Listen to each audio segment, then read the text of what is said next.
और झुकना भी चाहिए जहाँ ऐसी हैवानियत वाली सोच रखने वाले लोग रहते हैं। जी हाँ, मैं बात कर रही हूँ मणिपुर केस की, जहाँ दो जातियों के बीच की तकरार ने 3 महिलाओं की जिंदगियां बर्बाद कर दी।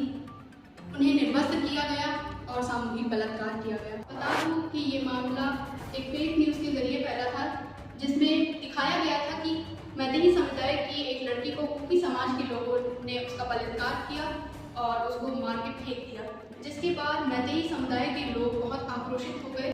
लेकिन सच्चाई यह है कि जब मैतेई समुदाय के लोगों को पता चला कि कुकी समाज के लोगों ने उनकी बेटी के साथ गलत किया है, तब 900 से 1000 लोगों की भीड़ ने कुकी समाज पर हमला कर दिया और उनके घर जला डाले।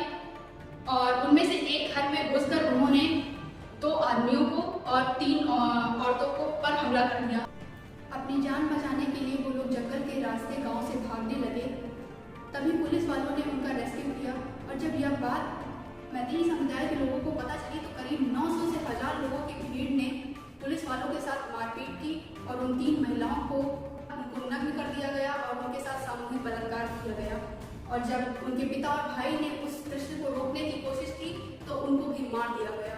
उन 3 महिलाओं को पूरे बाजार में घुमाया गया, पूरे गांव में घुमाया गया और उनके साथ सामूहिक बलात्कार किया गया। उनके प्राइवेट पार्ट को छुआ गया और उनके साथ घिनौनी हरकत की गई। 4 मई 2023 की है, जो कि 77 दिन बाद वायरल वीडियो होने के बाद ये घटना पता चली लोगों को।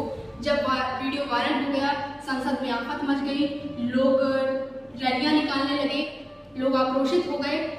तब जाकर सरकार ने इस पर ठोस कदम उठाया। आपको बता दूं, जब ये घटना हुई थी तभी इस पर FIR लिखा लिया गया था, परंतु इस पर कोई कार्यवाही नहीं हुई थी।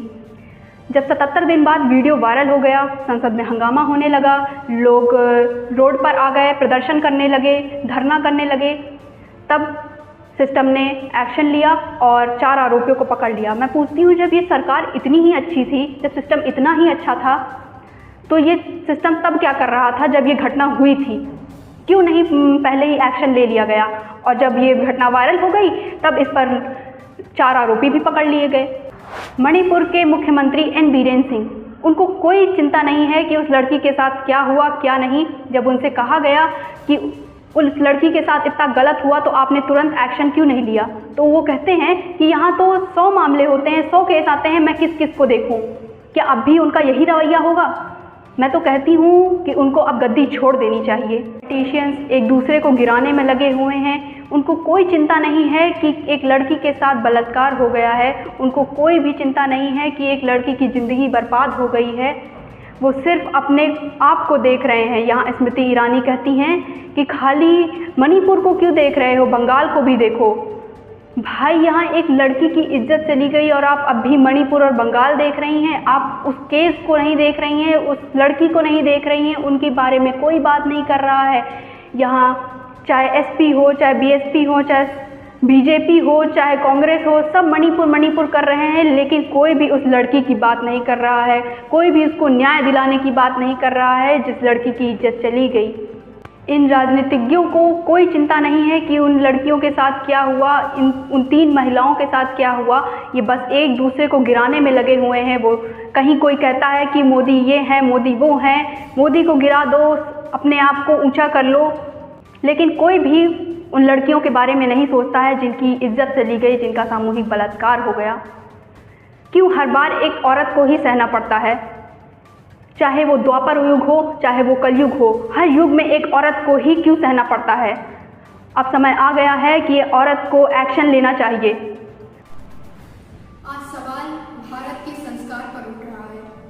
क्या ऐसे ही संस्कार वाले लोग भारत में रहते हैं जो ऐसी घिनौनी हरकत करते हैं? मैं पूछती हूँ, जिन लोगों ने ये हरकत की है, क्या उनके घर में औरतें नहीं होंगी जिन्हें ये माँ, बहन, बेटी या चाची, मामी या कुछ भी बुलाते होंगे? जिन्होंने यह हरकत की है, उनको एक बार भी उन औरतों पर दया नहीं है? क्या उनको एक बार भी याद नहीं आया कि उनको जन्म देने वाली भी एक औरत थी? इतनी दरिंदगी करने वाले लोगों के साथ अच्छा नहीं होना चाहिए, उनको फांसी होनी चाहिए। मैं गुहार लगाती हूँ कि उनको कड़ी से कड़ी सजा मिलनी चाहिए। सरकार को अब कड़े नियम उठाने ही होंगे। जागो और जागरूक हो, और औरतों को तो जरूर जागरूक